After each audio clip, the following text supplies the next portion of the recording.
When we speak of Viksit Bharat, we envision a nation that is inclusive, prosperous and equitable. But such a vision can never be possible without women at the forefront.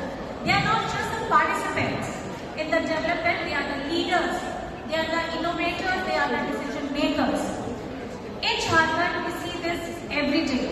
Women leading self-help groups, excelling in sports, preserving our tribal culture and raising the next generation of citizens. The theme before us, the women.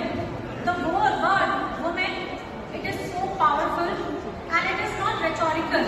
It is an operational imperative that requires this session requires the policy clarity, calibrated public investment, institutional reforms and sustained political will. Today, with constitutional safeguards, expanding education and the greater awareness, we see women are breaking barriers in technology, governance, sports, business.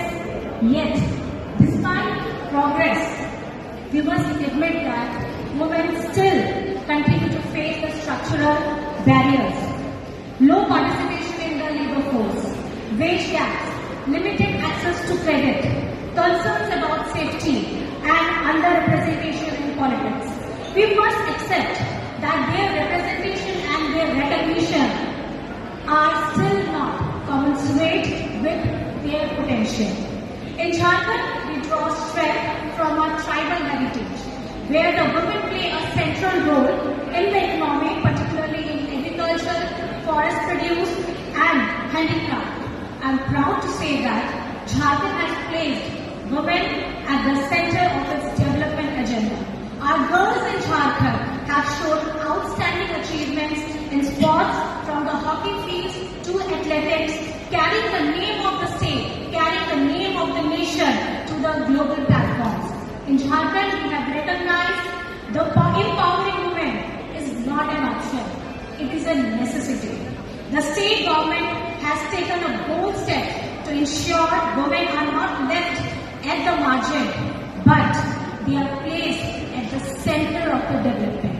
Let me highlight some of our flagship initiatives that are taken by our Honorable CM, Mr. Hemantsoren. The first one is Savitri Phule Kishori Samriddhi Yojana.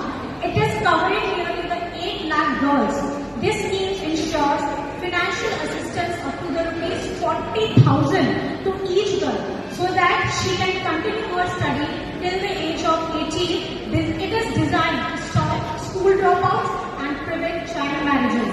Second, Mukhyamantri Maiya Samman Yojana. Under this program, 58 lakh women receive 2,500 rupees every month directly in their bank accounts. And this is much more than the financial support. It is about giving strength to women to take the decision for herself and her family. It gives a sense of dignity and a self-confidence. Third, Jharkhand State Livelihood Promotion Society. Through the women's self-help groups, the government has enabled credit linkage of more than 15,000 crore in the last 5 years, and it is empowering the lakhs of women and to become entrepreneurs and income earners. Fourth, paid childcare leave. In Jharkhand, we have introduced the 2 years paid childcare leave for women employees, and it promotes gender equality by recognizing women's disproportionate role in childcare. Fifth, budgetary priority. The women in the child development department commands 20% of the total state budget allocation, and it is not counting indirect support through the education, health and the tribal welfare. These measures reflect a vision where the women are not the passive recipient of the welfare, but the active driver of the development. I have mentioned a figure of the 20% budgetary allocation. I want to mention that if our policymakers are truly serious about empowering Adi Abadi, half of our population, then they must not just announce the schemes in lakhs and crores. They must compare allocation in percentage Only then we can honestly judge whether the women's welfare program, welfare is a priority or just a slogan. And let me be very frank, development needs funds, and the development cannot be merely through the seminars and the conferences.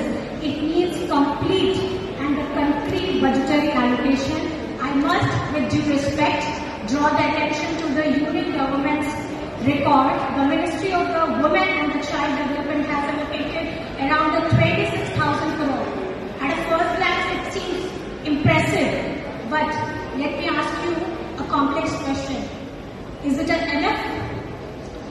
Women, when you compare these allocations to the total unit budget size of 47 lakh crores, the share of women and the children is less than the 1% of the total expenditure.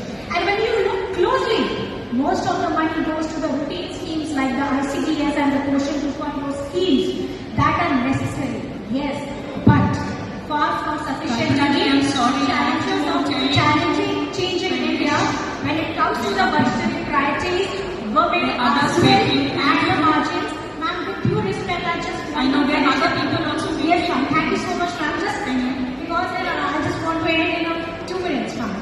And if we truly want the women-led development for the Viksit Bharat, the central government must substantially increase allocations to the Ministry of Women and the Child Development from the less than the 1% of the total expenditure to at least 3 to the 4% within the next 2 to 3 years. And this is from the my side, ma'am. And because of this, I just end with the one tribal quote. हमारे झारखंड में आदिवासी समाज में कहा जाता है कि पेड़ अपने तने की वजह से नहीं बल्कि अपनी जड़ों से मजबूत होता है, और महिलाएं भारत की जड़ें हैं. यदि हम उन्हें शिक्षा, सम्मानपूर्ण जीवन, आर्थिक स्वतंत्रता और अवसरों से पोषित करें तो भारत एक सशक्त राष्ट्र के रूप में आगे बढ़ेगा. लेकिन अगर हम उन्हें उपेक्षित करें तो ये प्रगति कहीं न कहीं थोड़ी खोखली नजर आएगी. महिला सशक्तिकरण केवल महिलाओं का मुद्दा नहीं है, ये एक मानवीय मुद्दा है, ये एक राष्ट्रीय मुद्दा है, और हमारी समितियों को प्रेरक की भूमिका निभाते रहना होगा ताकि हर एक महिला की आवाज सुनी जाए, उसे सम्मान मिले और उसकी आकांक्षाओं को पूरा किया जा सके. आज के इस कार्यक्रम में हमें यहाँ आमंत्रित करने के लिए आप सभी को, सभी आयोजनकर्ता को मैं हृदय से बहुत बहुत धन्यवाद देना चाहती हूँ. और अंत में धन्यवाद, जोहार, जय भारत, जय झारखंड. Thank you.